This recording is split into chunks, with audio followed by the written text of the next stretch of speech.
Hey folks, it's Rob Flux here with another Sunday session, and today we're talking all about traffic, the ability to get a car on and off your site, sometimes in a forward-facing direction. Sometimes you have to do three-point turns. Sometimes it's about car parking. Sometimes it's about whether or not you're on a main road. It could be how close you are to an intersection and a whole bunch more. The difference that this makes could be the difference between you getting a development approval or not.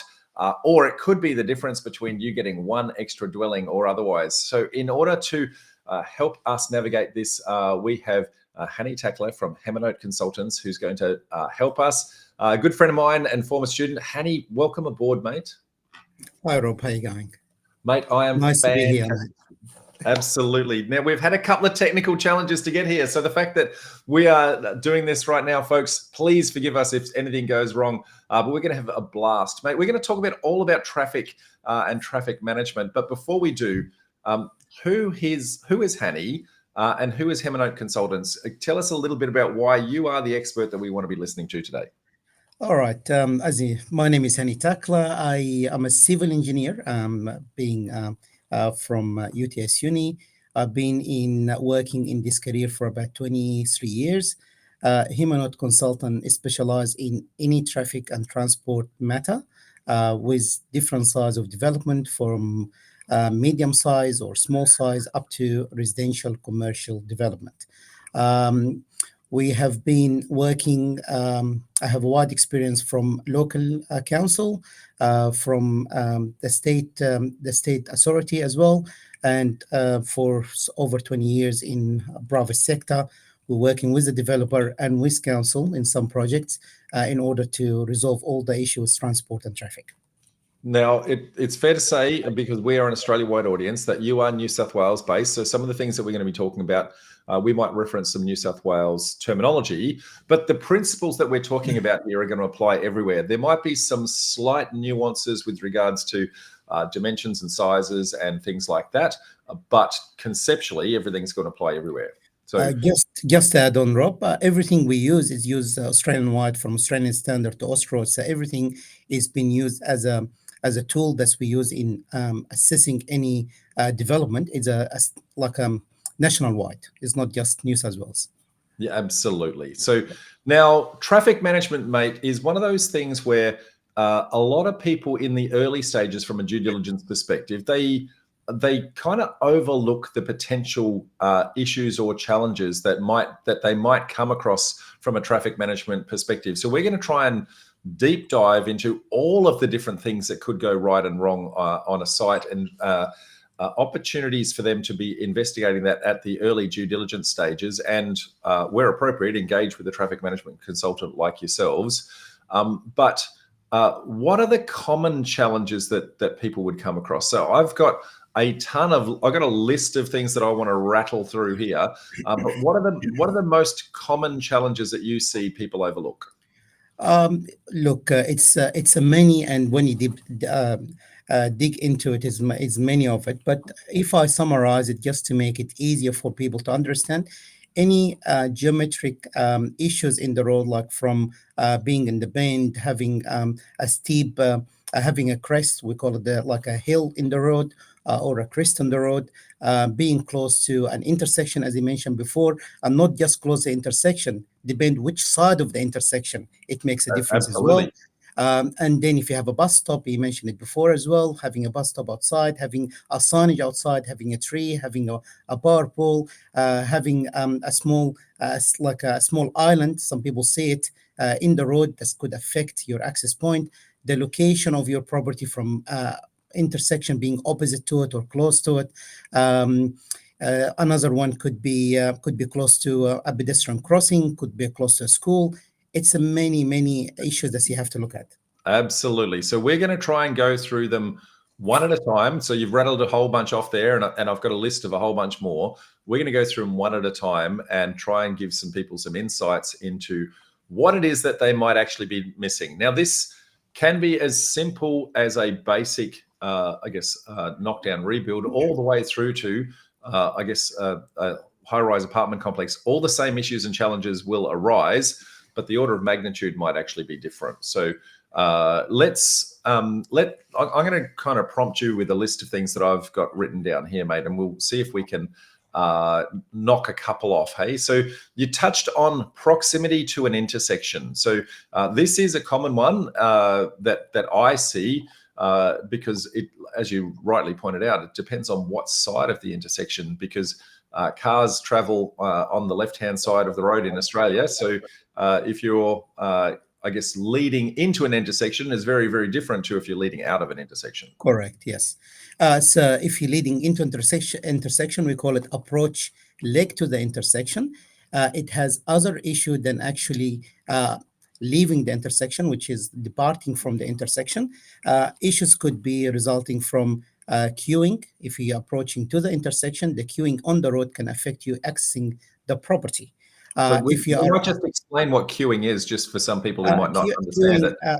If people understand, if you wait in the intersection, people are piling up behind you, queuing behind you, and this queuing length could be 2, 3, 4 cars, and it depends where your driveway. It will prevent you from going into or accessing your site, and that's mean that's all the property going to your development. It has to queue on the road as well. So it's adding to the issue we have on the road. On the other side, approaching out of the intersection, it may have, you have to slow down to get into your driveway. And this slowing down could have a safety implication on the car behind you to have like a back end collision, for example. Or you can cause the queuing yourself from the development into the intersection, depending how close you are to the intersection. So it could be a safety issue. It could be unable to go in and out of the property. It could be causing like some pedestrian safety issue as well, because you have to slow down to get people walking across the footpaths. So all this could be an implication of whether you can have the access point in this location or not. Obviously, there is a modeling we have to do as well. Yeah, absolutely. And so there's a distance from the intersection in order to have, I guess, safety to avoid the queuing, and also if you're, I guess, around the corner. And I don't want to point this out, because this is one of the common myths out there, is the fact that having a corner site is the best thing that you can actually have if you want to do a very basic 1-into-2 subdivision or duplex and keep the existing house. But that, by definition, means that you're on an intersection, folks. So this is a critical element that everyone's looking for, these beautiful corner blocks, and they forget that, hey, depending upon the shape of that block and whether or not there's enough, I guess, frontage, I guess, going into that intersection, you may have challenges with that driveway. So I may add as well, Rob, to it. You may find a site that have already existing driveway, assuming that this can work. But when you do the assessment, you'll find there's a driveway in a long location, and by the time you do your development, you can't maintain or keep your existing driveway. So that has to be looked at as well. So be careful. It doesn't mean you have a driveway that you have an access to the site. Another really important distinction, mate. So well done. Just because you can do it right now, this is council's opportunity to bring you up to the current standards. And you may have not been to the standard in the past, but now that new standards are in place, council will ask you to resolve that. So please, this happens in many, many facets of your development, where there's opportunities for council to give upgrades to bring new things in alignment. And so this is just one of those. And so the distance from that intersection is critical, not just on any intersection, but we've got to expand this out. There are many, many different kinds of intersections. There's minor road intersecting with a minor road. There's T intersections. There's cross intersections. There's roundabouts. There's traffic lights. There's all sorts of different intersections, minor roads, major roads. So depending upon what that intersection is, my lord, there is I guess, an insane number of permutations of what can go wrong. Yeah. Just to make it, to give you in perspective, I mean, most people, if you're looking for a small local road, the standard have a certain numeric value from the tangent point where the curb meet the straight line. it's about 6 meters. If you have an access driveway 6 meters away from this point, then it should be fine. So that's just if you are looking for a local street and so on. That's sort of the standard of the location of the driveway from the intersection. Yeah. Just to give some numeric value, but all other stuff that Rob mentioned or we mentioning at the moment is to do with a traffic impact on the road network being an intersection. So you've mentioned that, I guess I'll call it a rule of thumb, but there's some other little gotchas that might be sitting there. So just because you can get 6 meters away, there might be some other obstacle that stops you putting that driveway at the 6 meter mark. So there might be a street tree, there might be a stormwater outlet, there might be all sorts of things where you might think you can actually put it there, but then another obstacle will actually get in the way. That's challenge number one. Challenge number two is when you get that 6 meters away, you've got to have a look at the traffic coming in your direction, approaching your particular driveway. Do you have a good line of sight to see that traffic coming? So if imagine that you're on a blind corner and somebody can be racing around that at speed, they could be, I guess, coming around the corner at speed and slamming into you as you're reversing out of the driveway. So, has that intersection caused them to slow down, I guess, so that that 6 meters is far enough? It's a great point, Rob. Not people understand this driveway considered to be an intersecting with the road. So that's type of intersection as well. So when we deal with a driveway accessing a road, we deal with it as an intersection into the road. That's why we look at as you mentioned, side distance to traffic and side distance to pedestrian, which a lot of people don't understand the differentiation between them, but both of them is quite important in order to get safely into the road, having the right gap in traffic to get you into the road or get you out of the road as well. So for the car on the road to be able to see you coming out of the access driveway. So it's two way of side distance. You seeing the traffic on the road and the traffic on the road can see the car coming out of the access driveway. And so that's important. So those lines of sight, and I'll throw out a couple of potential gotchas for people, and please comment on it, mate. You might hit the magic 6 meter mark. You might have a suburban road, and the traffic is not much and relatively slow, but the line of sight might not be there because there's a street tree between you and the corner, and so. Does that impact? Because the line of sight, when you're reversing out, if you can't see, there's still danger. It is, and that's what we assess. We assess on the conflict point between the car coming out and the cars on the streets. It could be a tree, it could be a bend, that's something also common as well. Could be a crest of the road, which is you can't see beyond this, and that's too close to the driveway. That's all we have to look at and assess it and make sure that you have enough reaction time of the driver to able to get into the road from the access driveway. So there's a lot of assessment need to be done to ensure it works. Yeah, absolutely. So lines of sight, folks. Also, you touched on this before. I think I might have mentioned it, but I guess whether it's a suburban road, an arterial road, a main road, those sorts of things, they one, I guess that the amount of traffic on there will be significantly different, but two, who owns the road is different. And so often we'll have what is called, I guess, a referral requirement. So we may have to actually talk to the state government and actually get their opinion and feedback on what is and isn't allowed. In Australia in general, and if I can make it generalized, there is two types of roads, like classified road, which is managed and funded and managed by the state level. And then you have a local road, which is managed by local council.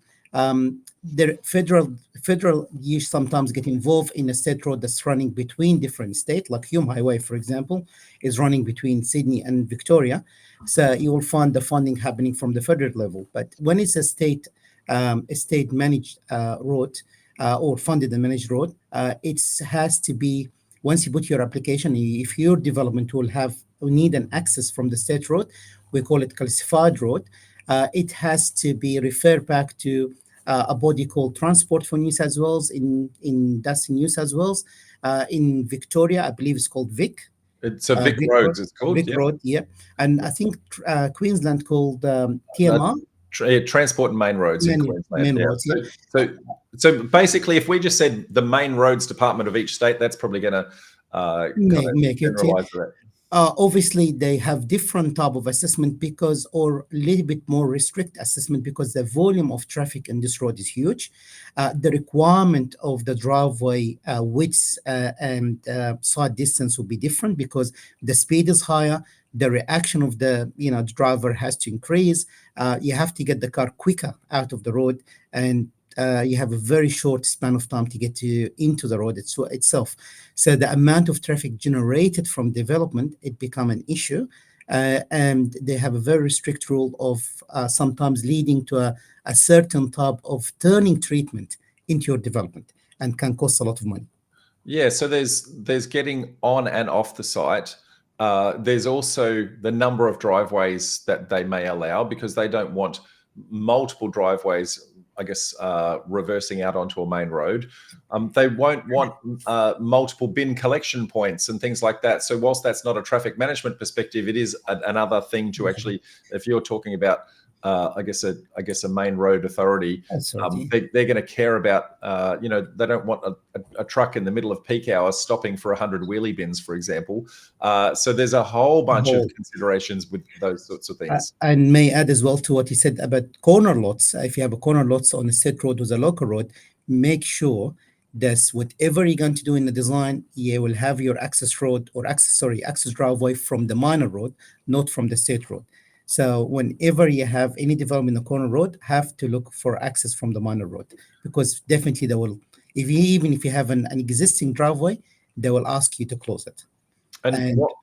Yeah, absolutely, and that will also impact the actual construction costs of this as well. And so if you are on a main road, so the density that people are looking for, the state governments are looking for, I guess, around transport corridors, main roads, and growth nodes and that sort of thing. So if you're on a transport corridor, chances are you are on a higher density site, okay?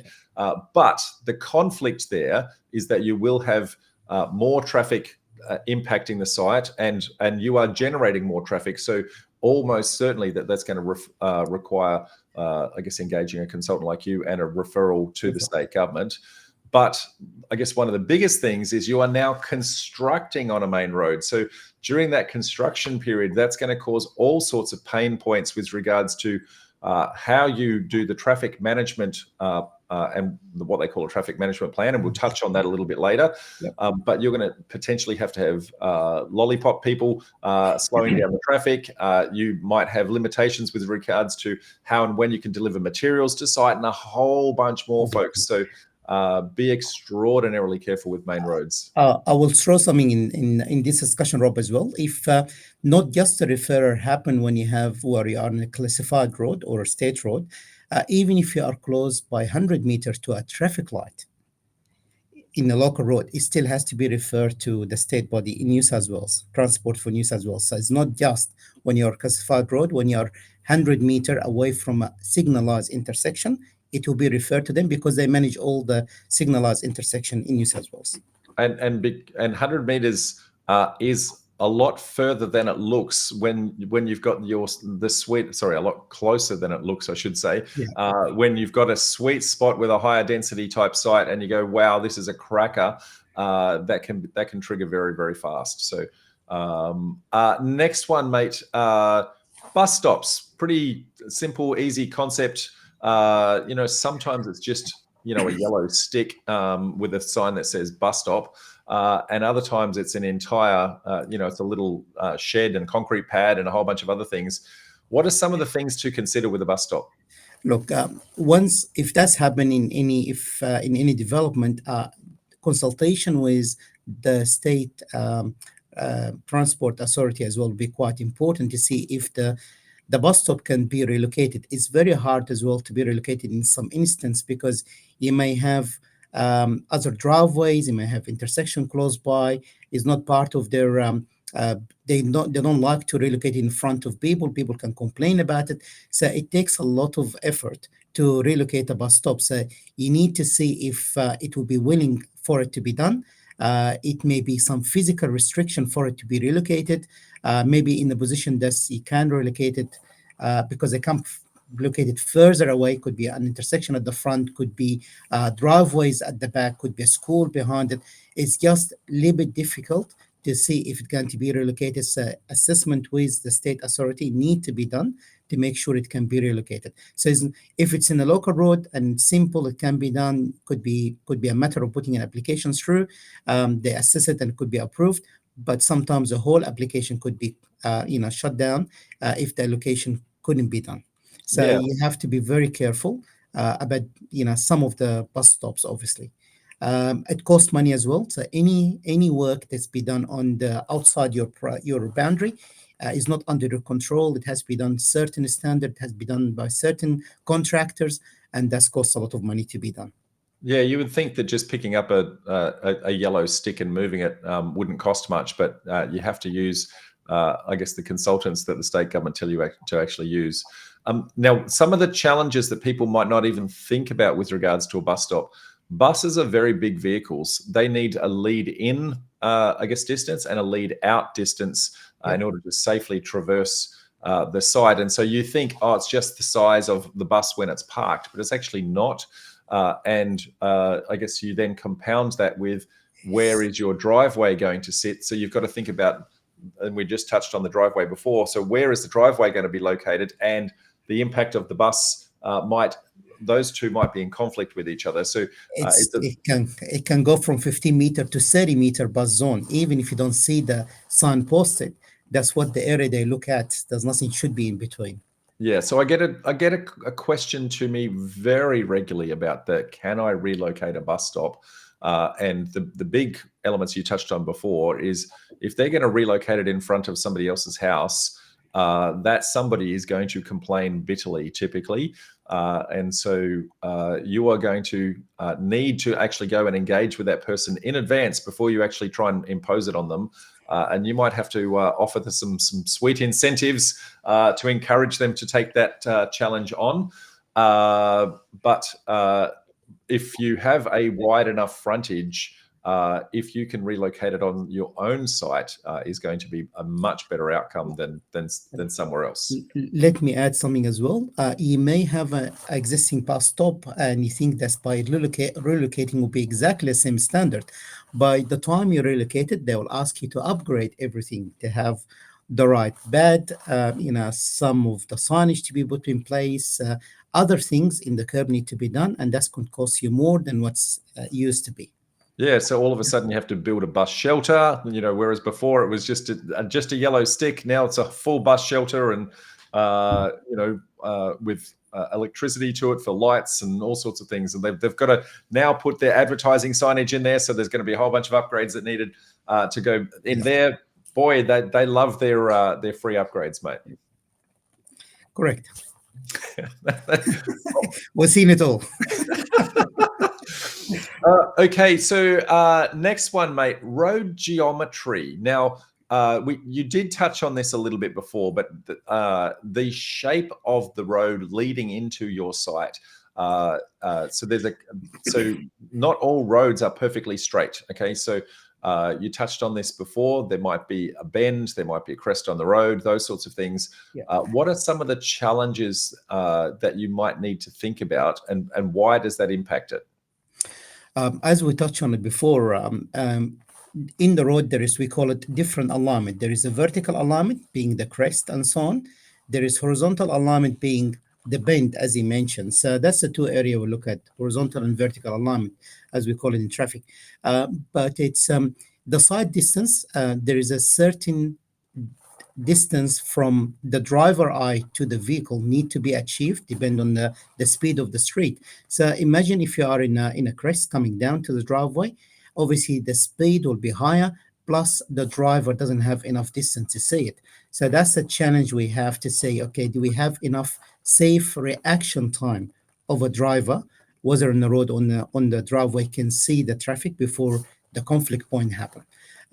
It's The challenge could be the position of the driveway. Maybe we have to be pushed it further away from this crest, and that can push it. If you are next to intersection, or we push it next to the intersection, is it has to be a little bit wider to get you quick into the driveway? Do we have enough gaps, or sorry, queuing distance within your property, because you'll be waiting for a longer time to get out from your property? So it's a lot of assessment we have to do, and more important, if you are in crest, okay, how many cars is going into your driveway? Are you having, for example, like a development childcare centers? A lot of traffic will be coming in the morning, early in the morning, which is be queuing on the street close to the crest. So you find that people can't see a car once they get out of the crest and have like a back collision. That's something we have to look at. So depend on the volume, and that's people don't understand, depend on the volume of traffic generated from the development and the location of this access point from the road geometry restriction. That's what we look at. So if I was to kind of wrap a few of those things up, your location of your driveway, the size of your driveway is going to be impacted by your ability to see a long distance down the road. How far you need to see is subject to, I guess, the order of magnitude of the road. Is it a main road? Is it otherwise the volume of traffic that is actually coming past, the speed of those people that are coming past, and a combination of all of those things. And so I guess that's where engaging with yourselves to navigate all of that, because what you might get away with on project number one and what you might get away with on project number two might be very, very different for what the density is on the site, might have some very different traffic management impacts. And the same things apply later on, as you mentioned, in the during construction as well. Being in very close to the crest, is different size vehicle are coming to construction. It says you're not talking about light vehicle, you're talking about like a heavy vehicle, 9 meter, 12.5 meter. You're trying to slow down and get you into the construction site. And that could be another issue to make it safe for them to be able to turn into the development during construction. That's another challenge that we have to face during the construction as well.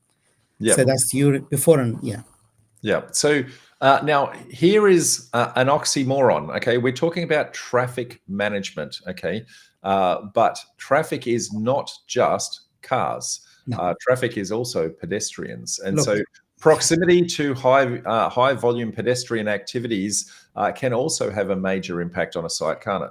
It does. We call traffic could be a foot traffic, could be bicycle. Bicyclists could be a motorcyclist, could be wheelchair, people in wheelchair, kids, parents, older people. So any heavy traffic area, and you find probably in New South Wales, you've seen a lot of area being dropped down to 40 kilometer per hour in a heavy traffic, pedestrian traffic area. All this we have to look at as well in doing on managing the location of the driveway, the size, and all the construction type in the front fence of your site as well could be impacting, depending where you are. That will affect your the amount of vehicle you can get in and out. That will affect the location of your driveway. Sometimes, as I mentioned before, could be close to a pedestrian crossing, which you mentioned before. Bus stop could be relocated. Sometimes you have to relocate a pedestrian crossing, and that's quite expensive as well. You could be required to move a pedestrian signaling system on the road as well. That needs to be relocated. How close to the school can affect your amount of vehicles can come in and out of your property, and more important, can affect the time you can do the construction on your property later on. So heavy pedestrian area, it have a lot of impact. It costs a lot of money during construction, and it will cost you, it may minimize the size of your development as well if you are looking for high density development. Yeah, so some of those high volume pedestrian areas that you might want to be cognizant of would be schools, childcare, retail, hospitals, aged care, where there's a lot of people that are, I guess, are going to be either on foot or on, I guess, like you said, wheelchairs and vehicles, I guess, smaller vehicles. So all of those. Now, you touched on something a couple of moments ago, mate, that you kind of raced through, and I just want to highlight it because people might have actually missed the importance of that. When you're in, I guess, whether it be a high volume traffic, whether it be pedestrian or cars, the look and feel of your fence might actually impact the site. So you might go, hey, I want to have a nice solid fence that kind of looks the part, might stop some acoustic noise and that sort of thing coming on, but it also might be a visual barrier as you're reversing or approaching the actual road. Yep. It might be a visual barrier that stops you seeing down the road until you're actually onto the road surface itself. So tell us about the impacts of fence lines, mate. Yep. There is always, as I mentioned, it's get missed. We've seen it a lot of time by not missed by architect, but even by good developers as well. Like they miss that there is a side distance to pedestrian. We mentioned side distance to vehicle, but as you're approaching, are you exiting your property at the boundary? It should have a certain side distance to pedestrian walking on a footpath or on the street. So this distance, usually the standard put it as 2.5 meter wide by 2 meter, like a triangle. That you need to always have a clear distance to pedestrian. It's affect your type of fencing construction, the height of the fence as well, the gap you have in between your fence, it may have to increase. And if you are in a high pedestrian area, you may have to have it bigger or even removed in order to see it. So that's something very important. I've seen a lot of development. They make a fancy fencing with a ramp coming in. It's not just affecting the location of the driveway and the fence. It also have to provide a flat section in your ramp if you're coming to a basement for at least 6 meters in order to be able to be in a flat section for a driver to see pedestrian. That's something very important and get missed by a lot of developer and architect we're seeing, or they just say getting to the basement as quick as possible. That's it. But coming out from the basement, you need a flat section in order to see pedestrian. Yeah, That's something. we're going to dive into, I guess, basements and impacts of basements and driveways and that sort of thing in a couple of secs. But for the moment, just know that I guess the ability for basically to be able to pause and see that pedestrian traffic is the intent of that. Correct. Mate, so far we've talked about everything outside the property. Okay. Yeah. But the topography of the site itself might have some significant impacts as well on things like driveway design and parking locations and turning circles and all those sorts of things. Tell us a little bit about the challenges that we might have with the topography of site. Topography of site will define how, the purpose of any of us as a traffic engineer looking at the impact within the site for your development. It's how to get the car from the street into the development. So if you have a steep development, that means you have to come down from the street. If you have a high hilly side, you have to be able to get to your car parking area. That will have an implication of the ramp grade you're going to use to be able to get there. The distance obviously will affect what type of development you can make. For example, if it's very steep, to get your car park, you need a longer sort of ramp. That may affect your design. It's something very important as well, which we will touch in it maybe later on. It could be other problem with a downgrade development. A lot of water coming to a development, so you need to have certain levels within your ramp in order to prevent water from going into your basement. So we deal mostly for any topography. It's all about the levels, the side distance, as we mentioned before, coming out of your property, and more important is how can you have a flat area to do your 3-point turn to be able to exit from your site if required, and very, very important as well. And we find very problem the headroom clearance when you have a hilly area between your different levels, because we all know that we are working within building envelope in development. So you need a certain headroom clearance for your car park. So that can be impacting your other floors. That's the areas we look at when we assess it. Yep.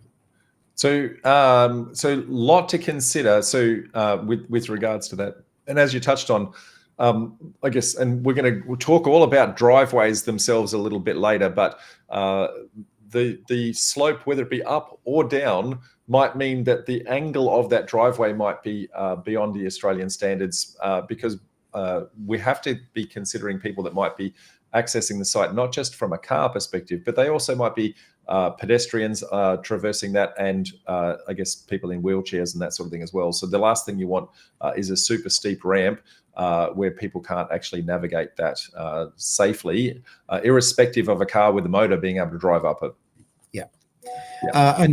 Keep in mind as well, some development require access for a light vehicle. Some development require for heavy vehicles.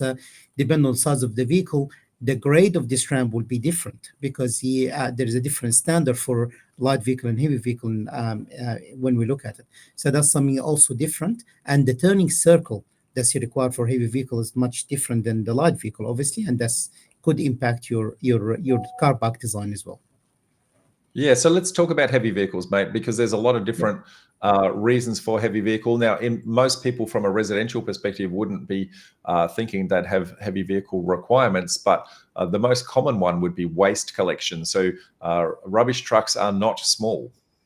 No, rubbish collection in New South Wales, and probably that's across a different state, is the vehicle is about 10.5 meter long. So we call it a medium rigid vehicle. The turning circle of it is different than a smaller rigid vehicle. So it's, as you mentioned, in a small residential house, say duplex, duplex and so on, you may not require 10 houses, may not. Sometimes you do, depend if you are in a classified road. But it's for a bigger for other development, like could be a unit development. They require all the collection to be done from on-site, and that will not only affect your turning circle, affect your headroom clearance as well. So you're not guiding by 2.2 as the standard, you're guiding by 4.5 or sometimes 3.5, depending what size vehicle you're using. And all of a sudden, your car parking area level, it has been pushed up, will affecting your other floors on top. Yeah. So that's So let's map that out so that people can actually see the knock-on effect of something like this. So imagine that you're doing a small townhouse development or a small apartment complex, and the density is typically going to be closer to your main roads. The main roads won't want a whole bunch of waste collection happening. And so so they won't want a whole bunch of wheelie bins out the front of it in peak hour traffic and that sort of thing. So almost certainly it's going to trigger the fact that you're going to need an on-site waste collection vehicle, which then means that the access to that vehicle means it needs a larger parking distance, which means that you're going to be forced to either put the bins right at the front. Otherwise, this heavy vehicle has to traverse the entire site. That vehicle, where it parks on the site, as you touched on, it's long, it's heavy, it's also very, very tall. So depending upon what you're trying to do, it might mean that you can't put the second story of your apartment complex in that particular spot. So it has this big knock-on effect that people kind of miss in many instances, because in theory they can get the density, but by the time they do the practicalities of it, which then means that from a design perspective, putting bins out the front is not the most aesthetically pleasing, which will then impact on your price point and so it adds up, and it's like a death by 1,000 paper cuts if you're not careful. Yep, and we've seen a lot of people come after they design the whole basement car park for a small vehicle. So the ramp is fit for a small vehicle, and all of a sudden you need to have waste collection on site, and the ramp has to be extended by 7-8 meters, and that's affect the whole design, redesigned it, redeveloped it. So stuff has to be looked at from the beginning in order to give you the maximum density that you can have on site. Absolutely. Now, majority of our listeners are going to be residential, but for those that are doing commercial or industrial, I guess the likelihood of heavy vehicle access is going to be much higher, because there's going to be delivery vehicles and those sorts of things. And in industrial areas, there might be, I guess, trucks bringing freight in and out and all sorts of things like that. So it can have a major, major impact, mate. Correct. Yeah. Yep. As a lot of development I'll be seeing at the moment is at childcare centers. I know it could be in residential area, but it's automatically move it to have a commercial requirement from waste collection, and that's something very important with childcare. And commercial, obviously, as you mentioned, it could be very small, 3 or 4 warehouse, still very small one, but still require all the commercial requirement from grade and from headroom clearance and the width, obviously, of the spaces. So it's very important. Something very important as well. The side distance, the side distance requirement sometimes change because the reaction or the speed of the vehicle entering into the traffic is quite longer. And the dense, I mean, if you are in the main road, the amount of heavy vehicle going in and out of the development it have a different impact than a local or sorry, a light vehicle going in and out of the development. So it's different impact from heavy to light vehicle. So development could be work for a sort of residential level, but it doesn't work for commercial level. So again, that's something we have to assess it from the beginning to give different option to the developer. Yeah. So all of that then starts to, when we start to put all this together, we're now at a point where we're wanting to put a driveway on site. So let's kind of put all the pieces together. And we've got a whole bunch of external limits that we've now identified. But now the frontage of the property now starts to become the next challenge. So we think we identified where we think the driveway needs to go because we can see our lines of sight and traffic and all that sort of stuff. And where it's going to be the best in order to get the slope on the site and everything. But right out the front, we've got a power pole, or we might have a stormwater grate or street trees and things like that. What are some of the other impacts that might impact, I guess, the frontage of the property from the driveway access point? Yeah, there is other item that we talked about all the external impact, but internal impact, there's other item as well, like a tree. It could be a tree that you cannot relocate. It does affect the location and the size of your driveway. It could be most of the areas, most of the development at the moment have could be under flood. So when you have a flood, there is a flood study been done for the development maybe, and there are certain requirement of the minimum water levels that's acceptable. It shouldn't be past it, so you have to have certain height in the driveway, and that will impact the location of the driveway. For example, the topography of the land could be sloping to one side, and having a driveway in this area or this location with the flood requirement, it make it impossible to get the access driveway in this location. Otherwise, you have to make the driveway so long in order to get this level.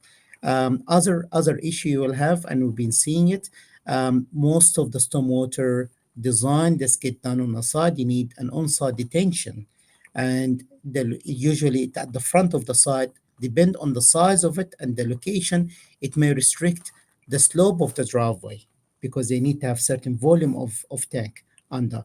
That's sort of the discussion. Beside what we talked about, the external impact, that's some of the internal impact which are affecting the location and the size of the driveway. Yeah, and picking up on some of the things that you've just said there, if a property is sloping, I guess, a little bit to the side and a little bit to the front, as an example, then logically you'll want all of your internal services underneath your driveway in order to access it if there's ever a breakage in the line or things like that in the future. Okay, so putting those services under the driveway would tend to infer that it will be downhill on site and leaning towards the road. So that is working with your site requirements to say that's where I want the driveway to be.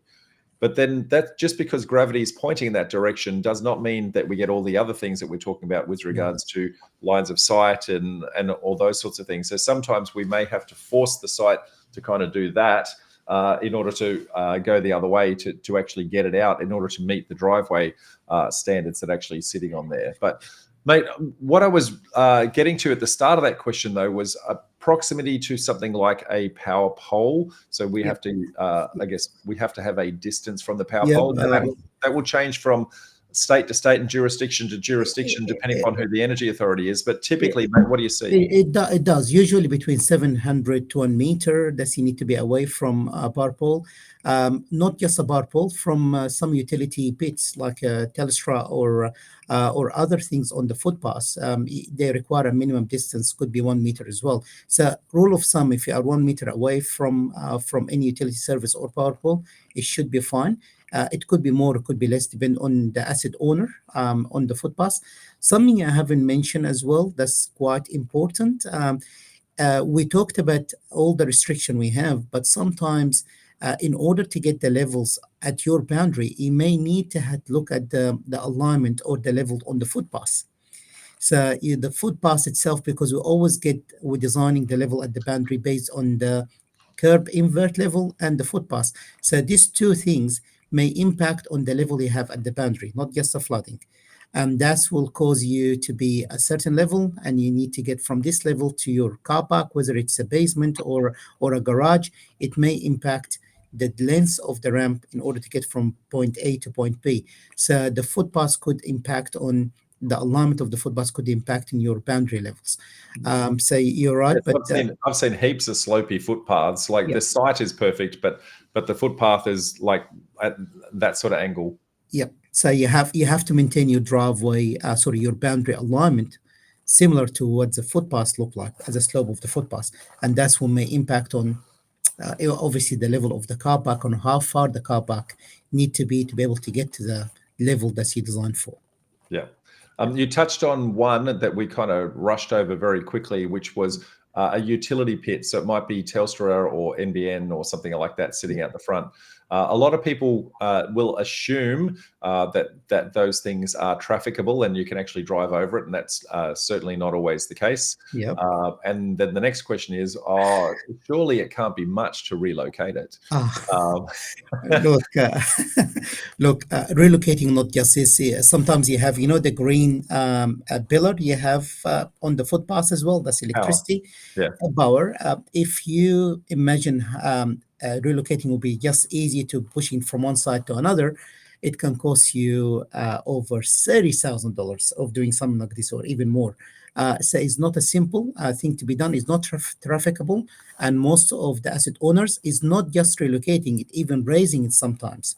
So if you're realigning whole footpaths and you try to adjust the level of this utility bits, it can cost you a lot of money of doing it. So it's not a simple relocation. It's very costly to be done, and sometimes it's quite impossible, especially with services coming to these bits. Yeah. So if I'm just going to kind of expand on that a little bit. I'm going to use a Telstra pit as an example. Okay. The reason for that pit is typically because they're joining two lots of cables at that point. So the length of cable ran out, and they need to put another length of cable. So there's a whole bunch of joins that are typically sitting in that point, which means that if you relocate that, one of those cables gets shorter and one of them needs to be longer. Yeah. Which means you might have to replace an entire length of cable, which means that you're rejoining not just this point, but because you're replacing the entire thing, you have to rejoin at the other point as well. So you're impacting a whole bunch of people that are sitting in and around you that no longer have telephone and internet and all that sort of thing for a period of time. So that can be quite an expensive exercise to do. And noting you were at the end of a length of wire, so that reel, let's just say it was a 50-meter reel, you can't use that size reel anymore because that was the end of the length. Now you need to use a 100-meter reel, and now you're only using 60 meters of it. So these things can add up really quick. So when they go, it's just a Telstra pit, surely it can't be much. It can. And if you imagine that for copper, now expand that out to the concept of it might be fiber optic. There might be multiple services sitting in that pit. So you don't underrate it, folks. It can be, can be quite challenging.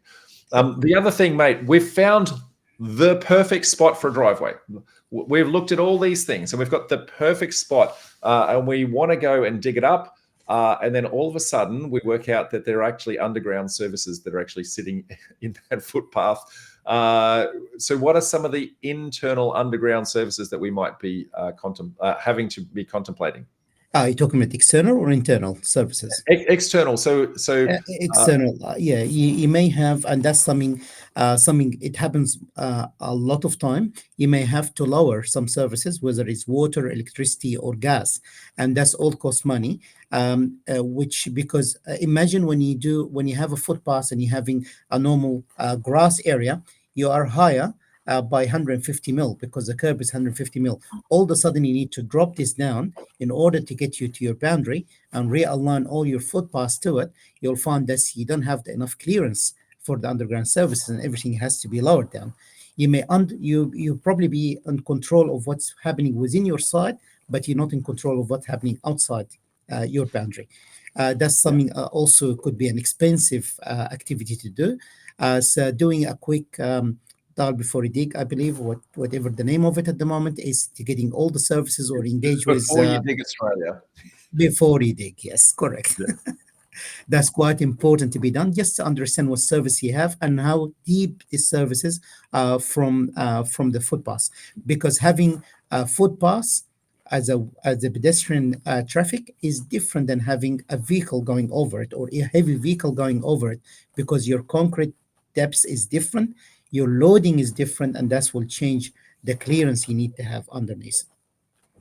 Absolutely. So, mate, I'm aware of the fact that you've got a time commitment today, and we've got so much more that I'd love to talk about with regards to, I guess, car parking and the myriad of things. So maybe we can actually book another session for just pure the car parking, and there are lots of different issues and challenges that sit in around that. But I guess before kind of saying goodbye to you, I guess there's multiple stages that we'd actually engage a traffic management consultant like yourselves. And I see a lot of times that people engage way too late in the process. They've already done the design, they've already lodged the development approval, and now they're actually wanting to go construct only now to work out that they've missed a few challenges and the constructability of that might not be there. So what do you reckon from, well, not what do you reckon, what are the best stages to actually be engaging with you? uh, early enough, Rob, we've seen a lot of, I don't say all the developer, but smart developer that get us involved even before the pre-purchase stage. Is just picking up our eyes or our experience of if this site going to be working for what type of development they're going to propose. So we look for all this item. It's very important to get us involved from even from pre-purchase or at least for in the pre-DA stage in order to figure out all the issues can be happening with the development prior of going so deep into the development, or it may give them a chance of changing the type of development to able to suit the constraint that we mentioned. As we already mentioned, a lot of constraint it's different between one type of development to another's. I understand developers looking for the maximum yield on the site, but it's you have to put the constraint with what they want to achieve and see if it's going to work out in the bottom line figure later on. But that's we get involved from the pre-purchase. My advice is when you're working with any team, make sure there's a traffic advice being provided to you early enough, at least to give you an indication of the design that you need to maintain during the DA stage or during the pre-DA stage as well. Yeah, well, the pre-DA stage, so before the design is actually done, I guess engaging, getting yourselves talking to the architect to actually say, these are the challenges that you need to actually design and account for with regards to your layout. And I guess when we're talking pre-purchase, we're talking the due diligence stage. That might impact the massing diagram that you do. So do I get 5 dwellings or 6, for example? Okay, that might impact, I guess, how and where the car parking might go, or the bin enclosures, and a whole bunch more that might sit in there. So doing that at the due diligence stage, also at the DA design stage, before you actually lodge the DA, is super important. But if you've engaged in due diligence, then hopefully they're taking those insights into the DA design itself.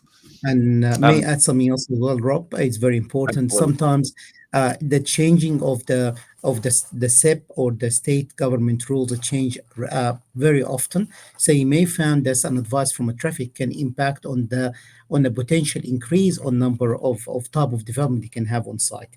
If you're close to a transport hub in a certain distance, we can open your eyes. And more important, coming with an experienced traffic engineer, we've seen it. We may already have an inquiry been happening from other developer that didn't work. So be able to advise if this site can't work or not. So we sometimes get multiple requests for a certain site from a different developer, which you're already having the answer for. So that can eliminate even your time or effort of going through the pre-purchase or ignore it completely. Yeah, absolutely. So other stages to engage with you, mate, obviously at the detailed design stage, just to make sure that I guess the original intentions are actually then gone and executed well, making sure that you've got things like your driveways and the angles of the driveway and that sort of thing right. And then at construction stage, there's things like traffic management plans and traffic control plans and that sort of thing, access on and off of the site. They are super important, and we touched on these before. I guess we're often needing to put traffic management in place. Yep. We'll touch in the next session about all the issues within the site. But if I summarize, there's a 5 stages it can involve any traffic engineer, from pre-purchase, as I mentioned, from a pre-DA, after he purchases the site and is trying to get the right massing of the site. During the DA stage, which is while you're doing the detailed design before the submission to the planning authority, being council or a private certifier, and then during the prior of the construction certificate, to be able to make sure this construction can be done safely and from pedestrian and traffic point of view. During construction, sometimes as well, depending on the size of the development, because none of the site it goes well in construction, always an issue. So sometimes we get involved during construction.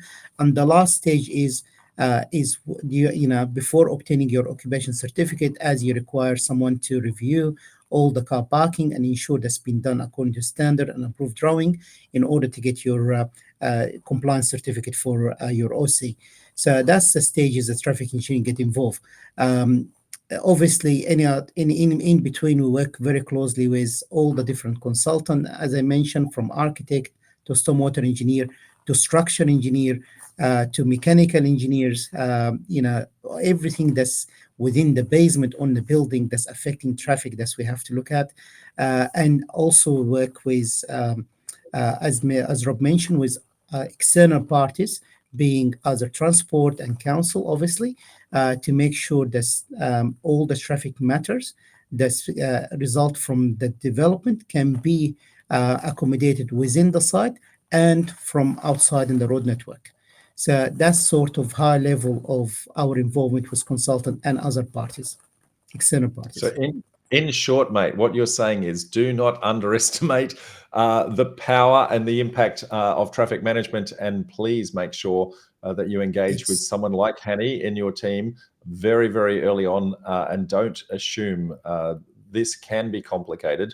What looks very simple in concept has many intricate, many intricate details that need to be considered. And we've not even touched on the actual parking and I guess all the things that actually happen on site when you're actually doing the design considerations of that. So we're going to lock in another session for you, mate, I guess to try and go through that at some point in the future. Mate, thank you very much for doing that. Now, for anyone, I guess, who's enjoyed today's session, Hany has previously presented for us at our meetups in Sydney. We run these meetups all the way around the country. We run them physically, but we also run them via live streams. We run 45 events per year. We run them in Brisbane, Sydney, Melbourne, and Adelaide. We have plans to come to Perth, folks. We are getting people bombarding me with when am I coming to Perth. So we're going to do that very, very soon. Hany, thank you very much, my friend. Very, very informative. I'm going to say, for anyone wanting to see Hany, come to one of the Melbourne events. He's one of the Sydney events. He is a regular in the audience and has also been on stage. Mate, thank you very much for your time today. Thanks, Rob. Appreciate it. Okay, see you guys. Bye. Bye.